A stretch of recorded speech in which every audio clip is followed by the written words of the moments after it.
Hello बच्चों। Last class में हमने आपकी एनसीईआरटी एक्सरसाइज के चैप्टर 9 यानी कि सर्कल्स की थ्योरम नंबर 9.1, 2, 3 एंड 4 को स्टडी भी किया और उनके प्रूफ्स भी निकाले। अब हमने इतना कवर कर लिया है तो आज की क्लास में हम 9.1 को अटेम्प्ट करने का ट्राई कर सकते हैं। अगर अभी तक आपने उन वीडियोस को नहीं देखा है तो आप ऊपर लगे आई बटन पे क्लिक करके उन वीडियोस पे डायरेक्टली जा सकते हो। तो चलिए without any delay let's start our exercise 9.1। और आप खुश हो जाओगे एक्सरसाइज देख के। खुश इसलिए क्योंकि इस एक्सरसाइज में केवल 2 ही क्वेश्चंस हैं और ये जो 2 क्वेश्चंस हैं ये सिर्फ इसलिए 2 क्वेश्चंस हैं क्योंकि इससे पहले वाले साल तक बहुत बड़ी एक्सरसाइज ये हुआ करती थी, बट इस साल एनसीईआरटी का जो कोर्स रिवाइज हुआ है उसकी वजह से आपके लिए कोर्स काफी छोटा हो गया है। तो चलिए इस छोटे से कोर्स के 2 छोटे छोटे क्वेश्चंस को सॉल्व करते हैं। तो सबसे पहले बात करते हैं हम क्वेश्चन नंबर 1 की। क्वेश्चन नंबर 1 में हमें स्टेटमेंट दिया गया है, recall that 2 circles are congruent if they have the same radius. सबसे पहले तो ये बताओ यार कि आप ये रिकॉल कर पाए कि नहीं कर पाए कि अगर कोई 2 सर्कल्स हैं जिनकी रेडियस सेम है तो वो कॉन्ग्रुएंट होंगे। अगर आप नहीं कर पाए हो तो चलिए इस बात पर भी हम थोड़ा सा डिस्कशन कर ही लेते हैं। 2 सर्कल्स जिनकी रेडियस सेम है वो सर्कल बिल्कुल हूबहू एक जैसे होते हैं। वो इसलिए क्योंकि रेडियस ही एक्चुअली घूम करके नहीं पूरा सर्कल बना रही है, और अगर किसी सर्कल की रेडियस सेम है तो दैट मींस वो सर्कल को अगर आप एक के ऊपर एक ओवरलैप भी करोगे तो कंप्लीटली ओवरलैप हो जाएंगे और इसलिए वो कॉन्ग्रुएंट सर्कल्स होंगे। अब हमसे क्वेश्चन में पूछा गया है, prove that equal chords of congruent circles subtend equal angles at their centre. इसको समझने के लिए हम पहले डायग्राम ड्रॉ करते हैं। So let's suppose this is your circle number 1 and this is your circle number 2। इन दोनों सर्कल्स की रेडियसेस जो है वो सेम है, ऐसा हमें क्वेश्चन में दिया हुआ है। अब हमने क्या करा, दोनों ही सर्कल्स में 2 कॉर्ड सबटेंड करी। Let's say this is your chord 1 and this is your chord 2। यहाँ पे हम इसको नाम दे देते हैं AB और इसको नाम दे देते हैं CD। इस सर्कल का सेंटर हुआ मान लो O और इस सर्कल के सेंटर को नाम दे देते हैं हम O dash. What we need to prove is कि ये AB जो एंगल सबटेंड करेगी सेंटर ऑफ द सर्कल पे, और वो एंगल कब सबटेंड करेगी, जब हम O से A को और O से B को ज्वाइन करेंगे। तो बेसिकली हम बात कर रहे हैं इस एंगल की, राइट? क्योंकि यही वो एंगल है जो कि ये कॉर्ड सेंटर पे सबटेंड कर रही है। तो क्वेश्चन में हमसे पूछा गया है कि हमें प्रूफ करना है कि ये एंगल दूसरे सर्कल के भी angle subtended by the chord at the centre के इक्वल होगा। यानी we are given OA is equal to OB is equal to OC is equal to OD। ये चारों ही इक्वल है। क्यों? क्योंकि OA OB एक सर्कल की रेडियसेस है, रेडियसेस ऑलरेडी इक्वल होती है। OC OD दूसरे सर्कल की रेडियसेस हैं, वो दोनों भी एक दूसरे के इक्वल होंगी, और ये दोनों सर्कल कॉन्ग्रुएंट है तो इन दोनों सर्कल की रेडियस भी एक दूसरे के इक्वल होगी। So we can write this down, radii of congruent circles। तो इस तरीके से हमारी ये चारों की चारों साइड्स एक दूसरे के इक्वल होंगी। और इसके अलावा हमें क्या गिवन है, आई गेस बस यही है हमारे पास। ठीक है, इतने डेटा को यूज करते हुए हम ये प्रूव करेंगे कि angle AOB is equal to angle CO'D। ये हमें प्रूव करना है।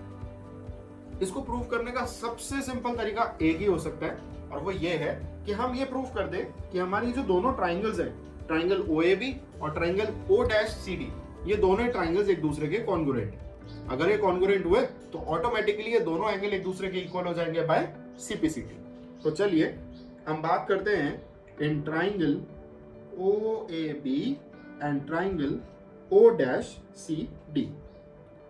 इन दोनों ट्राइंगल्स में देखते हैं हमारे पास में क्या क्या ऐसी चीजें हैं जो कि इक्वल हैं या कॉमन है। तो OA जो है वो इक्वल होगा OC के, O'C सॉरी, एंड OB जो होगी वो इक्वल होगी O'D के। क्यों? Because both are radii of congruent circles. ये हमने ऊपर ऑलरेडी प्रूफ कर रखा है। तो ये तो हुई 2 साइड। अब बात करते हैं तीसरी साइड की, which is AB that will also be equal to CD।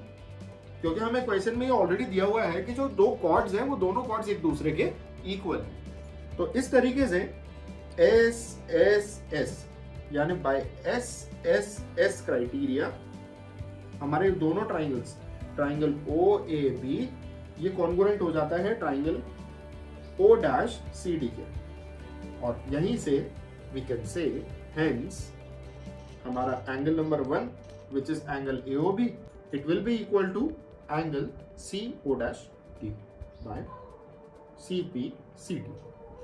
इस तरीके से बड़े ही सिंपल स्टेप्स में हम ये प्रूव कर सकते हैं कि कोई भी अगर दो इक्वल कॉर्ड्स किन्हीं दो इक्वल सर्कल्स के अंदर बनी हुई है तो वो हमेशा उस सर्किल के सेंटर पे इक्वल एंगल सबटेंड करेगी। Now let's talk about question number 2।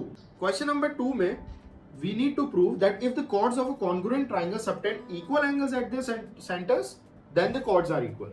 यानी कि ये पिछले क्वेश्चन का ही ऑपोजिट क्वेश्चन हो गया, राइट? पिछले क्वेश्चन में हमें क्या दिया गया था कि कॉर्ड्स इक्वल हैं और ये प्रूफ करो वो एंगल इक्वल बना रही है। यहाँ पे हमें ये पूछा गया है कि एंगल इक्वल है और ये बताओ कि वो दोनों कॉर्ड भी इक्वल है। तो चलिए इसको भी ट्राई कर लेते हैं। ये हुए हमारे दोनों सर्कल्स, इसके अंदर हमने ये बनाई दो chords, let's name it A B, let's name it C D. यह हो गया हमारा पॉइंट O और ये O डैश, ज्वाइन कर दिया इनको। यहाँ पे हमें ये प्रूव करना है what we are given already. First सबसे पहले हम वो लिख लेते हैं, वी आर गिवन कि O dash A, O dash B, OC, OD ये चारों इक्वल हैं। क्यों? क्योंकि ये चारों ही सेम ही सर्किल की रेडियसेस है।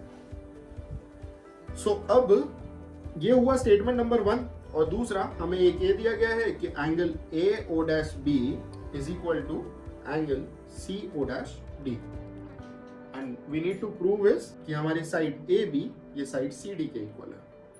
तो चलिए इसको प्रूफ करने का ट्राई करते हैं। So in triangle AO dash B and COD, इन दोनों ट्राइंगल्स के अंदर हमारे पास में O डैश A इक्वल होगी साइड OC के, O डैश B इक्वल होगी साइड OD के, और angle AO dash B is equal to angle CO dash D. Why? It is also given in the question. तो by SSA यानी कि, और angle को हमें चेक जरूर करना रहेगा कि वो इंक्लूडेड एंगल होना चाहिए, which is the case in this case। हम बात कर रहे हैं इन एंगल्स की और इन साइड्स की। So this is yes the included angle. So by SAS criteria हमारे दोनों triangles, triangle AO dash B is congruent to triangle COD, और hence ये जो AB है ये CD के इक्वल होगा by CPCD। So that's how you can solve the second question of your NCERT exercise 9.1। और इसी के साथ ही हमारी छोटी सी एक्सरसाइज 9.1 यहीं पे कंप्लीट होती है।